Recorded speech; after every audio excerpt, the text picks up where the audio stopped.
So guys welcome to our channel. एक बार दोबारा स्वागत है आपका कई क्लासेस में।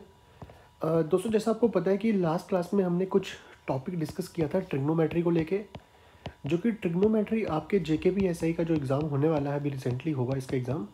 इसके बीच में हमारा जो मैथमेटिक्स का सेक्शन है वो 30 मार्क्स का है, मतलब आपको यहाँ पे 15 क्वेश्चन देखने को मिलेंगे। और उसमें से एक टॉपिक आपका बड़ा ज़्यादा इंपॉर्टेंट टॉपिक है, जो कि ट्रिग्नोमेट्री टॉपिक है। काफ़ी बच्चों को डिफ़िकल्टीज आती हैं कि ट्रिग्नोमेट्री टॉपिक को कैसे हैंडल आउट करना है। तो हमने फर्स्ट वीडियो के ऊपर कुछ बेसिक कंसेप्ट के बारे में डिस्कस किया था। अगर आपने वो वीडियो नहीं देखी तो पहले उस वीडियो को देख लीजिए, ताकि आपको ये जो वीडियो अभी हम करने वाले हैं इसको एक अच्छे तरीके में आप इसको समझ पाओ। मैं को एक हल्का सा हाईलाइट देता हूँ, हमने पढ़ क्या लिया अभी तक ट्रिग्नोमेट्री में। हमने देखा था कि ट्रिग्नोमेट्री का जो मतलब होता है ये बेसिकली 3 शब्दों से मिलके बनता है, ट्राइग्नो और मेट्री से। ये हमें पता है। इसमें हम ट्राइंगल की जो बातें करते हैं उसमें 3 साइड्स को मेज़र करने की बातें की जाती हैं। अगर मैं आपको इसी के बीच में थोड़ा सा एक चीज़ें और हाईलाइट करवा दूं कि ट्रिग्नोमेट्री का मतलब क्या होता है, measuring of angle and sides of triangle.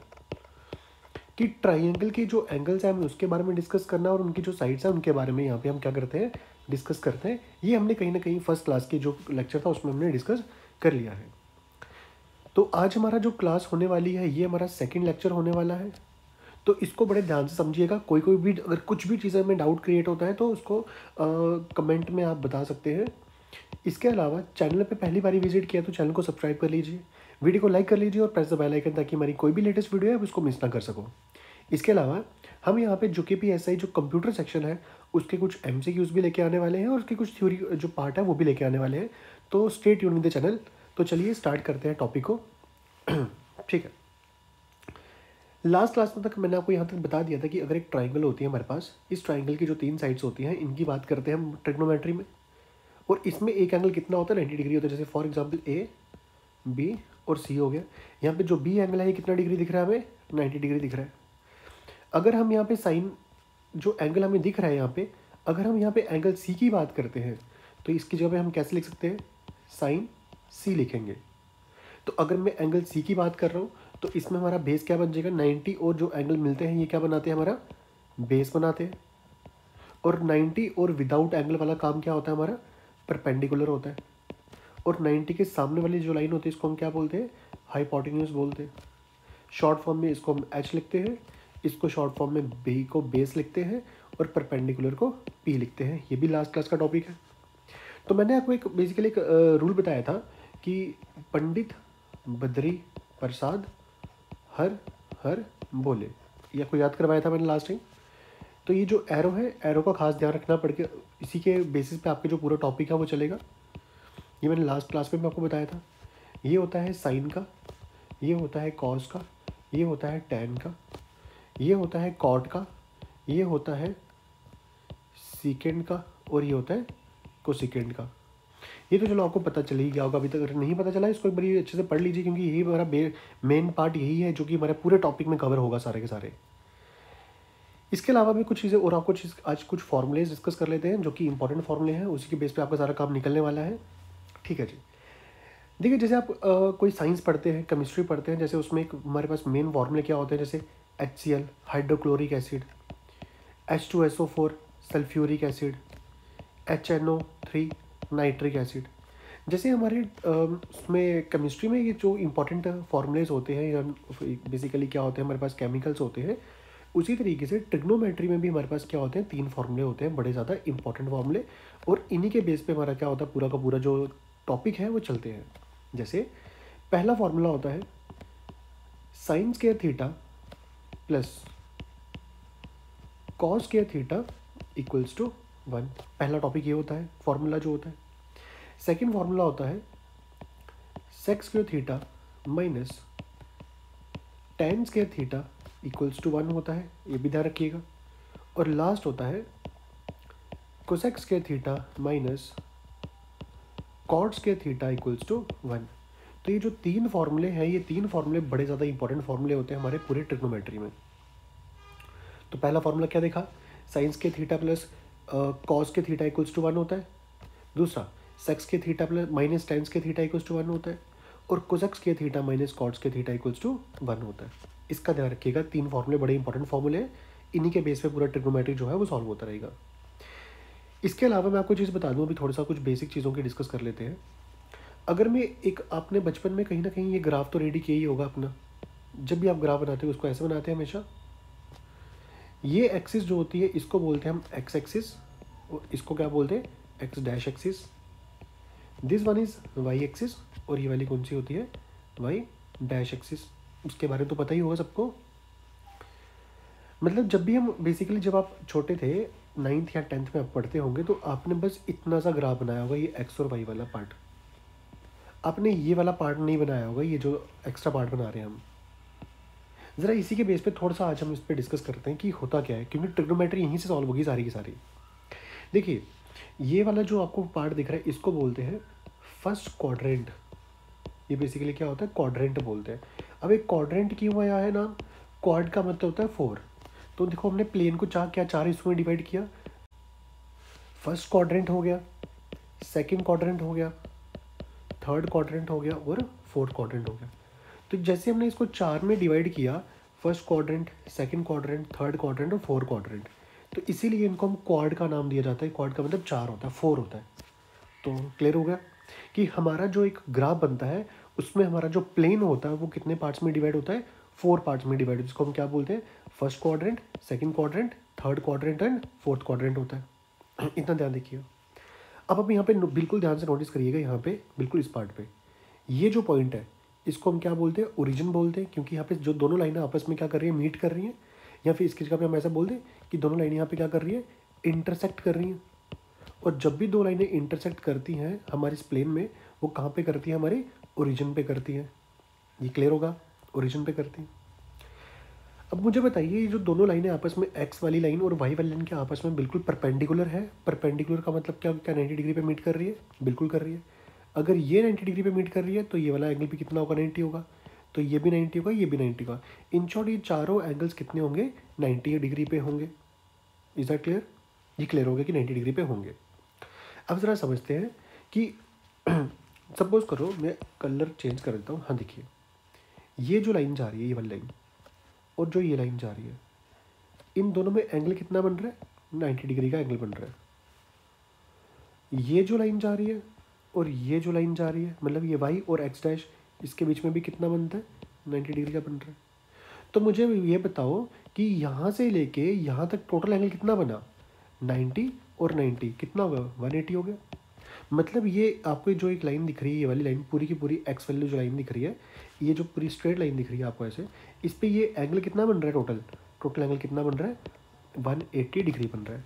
तो ध्यान रखना एक चीज़ हमेशा कि जो भी एक लाइन होती है, उस लाइन अगर स्ट्रेट लाइन है तो उस पर एंगल कितना बनता है, हमेशा 180 डिग्री बनता है। इसका ध्यान रखना। और इसी तरीके से आपकी ये जो लाइन दिख रही है और ये वाली जो लाइन दिख रही है, इसमें एंगल कितना बन रहा है, 90 डिग्री बन रहा है।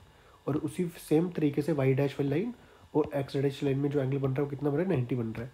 तो यहाँ पे टोटल कितना हो गया, यहाँ पे भी टोटल हो गया 180। तो अगर आपको मैं चीज़ क्वेश्चन पुट कर दूँ मैं आपको यहाँ पे कि देखिए, अगर मैं यहाँ से शुरू करता हूँ इस एक्स एक्सिस से, यहाँ से मैं घूम के मैं वापस यहाँ पे आता हूँ, तो बताओ एंगल कितना हुआ। नोटिस करना है यहाँ पे ध्यान से। अब देखते जाओ कि यहाँ से यहाँ जाने में एंगल कितना हुआ, 180 हुआ। और यहाँ से यहाँ जाने में एंगल कितना हुआ, 180 हुआ। तो टोटल कितना हुआ, 360। पता चल गया ना कि 180 ये ऊपर वाली लोब का आ गया और 180 कौन सी लोब का आ गया, नीचे वाली लोब का आ गया। तो टोटल कितना हो गया, 360 हो गया। तो ध्यान रखना कि अगर एक कंप्लीट लाइन है, इस पर बोलता हूँ कि कंप्लीट रेवोल्यूशन हो रहा है, कंप्लीट रेवोल्यूशन, तो कंप्लीट रेवोल्यूशन पे एंगल कितना होता है, 360 डिग्री होता है। एक ये भी ध्यान रखना। क्या ये बेसिक चीज़ें क्लियर हो रही हैं? ठीक है, तो इतना क्लियर हो गया, आपको ये फॉर्मूलेस क्लियर हो गए। तो चलिए मैं कुछ थोड़े छोटे मोटे फॉर्मूलेस और लिखते हैं, देन उसके बाद हम कहाँ पे आ जाएंगे, क्वेश्चंस पे आ जाएंगे जो कि एग्जाम में पूछे जाएंगे आपसे। मैं आपको बता दूं कि आपने एक फॉर्मूला पढ़ा था साइन थीटा का, देन एक फॉर्मूला पढ़ा आपने कॉस थीटा, देन एक फॉर्मूला पढ़ा आपने tan theta, then cot theta, then sec theta और देन कोसेक थीटा। कुछ इस तरीके से हमने 6 ट्रिग्नोमेट्रिक रेशियोज पढ़ी थी अपनी। मैं आपको चीज़ बता दूं कि ये जो रेशोज़ है ना, ये आपस में एक दूसरे के रेसिप्रोकल्स होती हैं। जैसे साइन वाली जो रेशो होती है ये होती है कोसेक वाले के रेसिप्रोकल। मैं लिखवाता हूँ कैसे होती है। कॉस वाली किसके रेसिप्रोकल होती है? ये होती है सेक के रेसिप्रोकल। और टैन वाली किसके रेसिप्रोकल होती है? कॉट के रेसिप्रोकल होती है। ज़रा लिख के देखते हैं इसको कि इसका मतलब क्या होता है। इसका मतलब क्या हो गया कि अगर मुझे दिया है साइन थीटा, तो इसकी जगह पे मैं ये लिख सकता हूँ 1 कोसेक थीटा। मैंने भी बताया आपको कि साइन वाली किसके रेसिप्रोकल होती है? कोसेक के रेसिप्रोकल होती है। रेसिप्रोकल समझते हैं क्या होता है? उल्टा करना। क्लियर हुआ इतना बेसिक सा। उसी तरीके से अगर मैं इस कोसेक को ऊपर भेज दूँ और कॉस को नीचे भेज दूँ, क्रॉस मल्टीप्लाई कर दे, तो क्या हो जाएगा कि बन जाएगा कोसेक थीटा इक्वल्स टू 1/साइन थीटा बन जाएगा ये तो मतलब साइन और कोसेक आपस में क्या होते हैं? रेसिप्रोकल होते हैं। ये क्लियर हो गया। देन उसके बाद देखिए यहाँ पे जो कॉस है, कॉस किसके रेसिप्रोकल होता है? सेक के रेसिप्रोकल होता है। तो सेम तरीके से ये आ जाएगा कि कॉस थीटा इक्वल्स टू 1/सेक थीटा होता है। तो एक ये भी क्लियर हो गया आपको। और यहाँ पे भी आप क्रॉस मल्टीप्लाई करोगे तो क्या आ जाएगा? सेक थीटा ऊपर आ जाएगा और 1/कॉस थीटा डिनोमिनेटर में आ जाएगा। तो इस तरीके से ये भी हो जाएगा। और उसी तरीके से टैन और कॉट क्या होते हैं? आपस में रेसिप्रोकल होते हैं। तो देखो अगर मैं लिखता हूँ टैन थीटा, तो ये किसके बराबर हो जाएगा? 1/कॉट थीटा। तो क्रॉस मल्टीप्लाई करोगे तो क्या आ जाएगा? कॉट थीटा ऊपर आ जाएगा और टैन थीटा डिनोमिनेटर में जाकर क्या बन जाएगा? Tan theta. तो इस तरीके से ये भी आपस में क्या होते हैं? रेसिप्रोकल होते हैं। तो ये क्लियर हुआ इतना सा। अभी तक क्या क्या देख लिया अभी हमने? अब ये 3 फॉर्मूले देख लिए अभी हमने, इंपॉर्टेंट फॉर्मूलेज। इसके अलावा कुछ हमने क्वाड्रेंट का कंसेप्ट देखा। यहाँ पे क्वाड्रेंट्स क्या होते हैं, एंगल 180 360 एंगल्स कैसे बनते हैं, ये डिस्कस कर लिया। इसके अलावा ये कुछ बेसिक से हमने कुछ रेसिप्रोकल कंसेप्ट देख लिए। क्या इसमें कोई डाउट अभी तक? इसको नोट करते चलिए। अगर आपको लगता है कि इसके जो नोट्स आपको चाहिए इसके बेसिकली, तो यही जो पीडीएफ मैं आपको यहाँ पे समझा रहा हूँ, इसी पीडीएफ को मैं डिस्क्रिप्शन बॉक्स में अपडेट कर दूंगा, तो आप वहाँ से भी देख सकते हैं उसको। तो इससे अलावा कोई डाउट भी क्लियर हुआ? इसमें कोई डाउट हो तो मुझे बताओ। अभी कोई डाउट नहीं है तो चलते हैं आगे कुछ टॉपिक को डिस्कस करते हैं। इसके बाद मैं आपको बता दूं हमारे पास बेसिकली क्या होता है, कुछ होती हैं ट्रिग्नोमेट्रिक वैल्यूज़ होती हैं।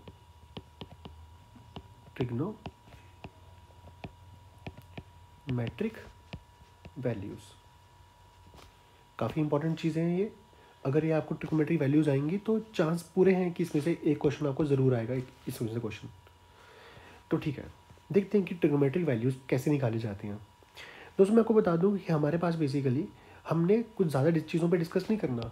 हमें एक देखना है 0 डिग्री पे, हमें एक देखना है 30 डिग्री पे, हमें देखना है 45 डिग्री पे, हमें देखना है 60 डिग्री पे और हमें देखना है 90 डिग्री पे। बस हमें ये इनकी वैल्यूज़ पता रहनी चाहिए। इनके आगे की जो वैल्यूज़ होंगी वो हम देखेंगे किस तरीके से सॉल्व करनी होती है, बट आपको इन्हीं की वैल्यूज़ याद रखनी है। डन? ठीक है। अब मुझे बताइए पहला फंक्शन क्या होता है हमारा? पहला फंक्शन होता है साइन, होता है फंक्शन हमारा। तो जैसे मैं बोल दूँ कि साइन, हम अगर आपको याद आ रहा होगा, मैं आपको बार बार बोल रहा हूँ कि साइन थीटा, थीटा बेसिकली क्या होता है? एंगल होता है। एंगल, किस एंगल की बात की जा रही है। अब उसी तरीके से हम देखेंगे साइन जब 0 डिग्री होगा, मतलब मैं ऐसे यहाँ पे हाईलाइट कर दूँ आपको कि साइन जब 0 डिग्री होगा तो इसकी वैल्यू क्या आएगी, ज़रा मुझे वो देखना है अब यहाँ पे।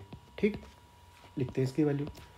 तो अगर मैं आपको एक छोटी सी ट्रिक बता दूं तो आपको कुछ भी करने की नीड नहीं पड़ेगी, आपको अपने आप याद हो जाएंगे। आप क्या करोगे, यहाँ पे लिखो 0 1 2 3 4 लिख दिया। इन सबको 4 से डिवाइड कर दो। 4 से डिवाइड कर दिया, 4 से डिवाइड कर दिया और सबके ऊपर अंडर रूट लगा दो। सबके ऊपर अंडर रूट लगा दिया आपने। बेसिक 0 1 2 3 4 लिखा, 4 से डिवाइड कर अंडर रूट कर दिया। अब मुझे आप खुद बताइए कि 0.4 क्या होता है? 0 होता है। और 0 का अंडर रूट क्या होता है? 0 होता है। 1/4 की बात करते हैं यहाँ पे। 1 का अंडर रूट क्या होता है? 1 होता है। और 4 का अंडर रूट क्या होता है? 2 होता है। तो 1/2 आ गया। 2 1 जा 2 2 जा, 1 का अंडर रूट 1 हो गया और √2 का अंडर रूट होता ही नहीं कुछ भी, तो √2 रहा। और √3 वैसे का वैसा आ गया। और 4 का रूट क्या होता है? 2 होता है, आ गया।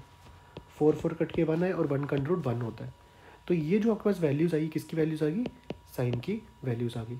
मतलब साइन 0 पे कितना होता है? 0 होता है। साइन 30 पे 1/2 होता है। साइन 45 पे 1/√2 होता है। साइन 60 पे √3/2 होता है। और साइन 90 पे 1 होता है। क्या क्लियर हुआ आपको? इतनी सी वैल्यूज़ क्लियर हुई? इसके अलावा कोई यहाँ पे परेशानी की? कैसे किया? सिंपल, हमने पहले लिखा 0 1 2 3 4 लिखा, अगर मैं आपको हाईलाइट करूँ तो पहले हमने 0 1 2 3 4 लिखा, देन इसके बाद हमने इसको 4 से डिवाइड कर दिया और इसके बाद हमने क्या किया, अंडर रूट लगा दिया, देन उसको बेसिक सा सॉल्व किया। आपको कुछ भी यहाँ पे याद नहीं करना कि रट्टा नहीं मारना कुछ भी, जैसे आपको यहाँ पे समझना है कि किस तरीके हम इस वैल्यूज़ को निकालते हैं। इतना क्लियर हुआ? इसके अलावा अगर आपको साइन की वैल्यू पता है, साइन की वैल्यू अगर आपको आ जाती है अच्छे से, आपके सामने कोई भी ट्रिग्नोमेट्रिक जो रेशो आ जाए, टैन आ जाए, कॉट आ जाए, सेक आ जाए, कोसेक आ जाए, आप सबकी वैल्यूज़ निकाल सकते हो। वो वैल्यूज़ वाला जो टॉपिक रहने वाला है वो हम अगली वीडियो में डिस्कस करेंगे। इस वीडियो में कोई डाउट हो तो आप हमें ज़रूर बताइएगा। अगली वीडियो में हम कुछ क्वेश्चंस पे डिस्कस करना शुरू कर देंगे और अगले 2 या 3 वीडियोस में हम इस ट्रिग्नोमेट्री टॉपिक को कंप्लीट कर देंगे। इसके बाद हमारा एक और टॉपिक ट्रिग्नो का ही टॉपिक आएगा, वो होता है हमारा हाइट वाला, और हाइट वाले क्वेश्चन पेपर में ज़रूर आते हैं, अप्रॉक्सीमेट एक क्वेश्चन वहाँ से देखने को पक्का मिलेगा आपको। तो ये थी कुछ आज की वीडियो। इसमें कुछ डाउट, कुछ करेक्शंस, कुछ सजेशंस आप कमेंट में बता सकते हो। इसके अलावा मैंने भी बताया आपको कि कंप्यूटर की कुछ वीडियोस भी यहाँ पे आने वाली हैं।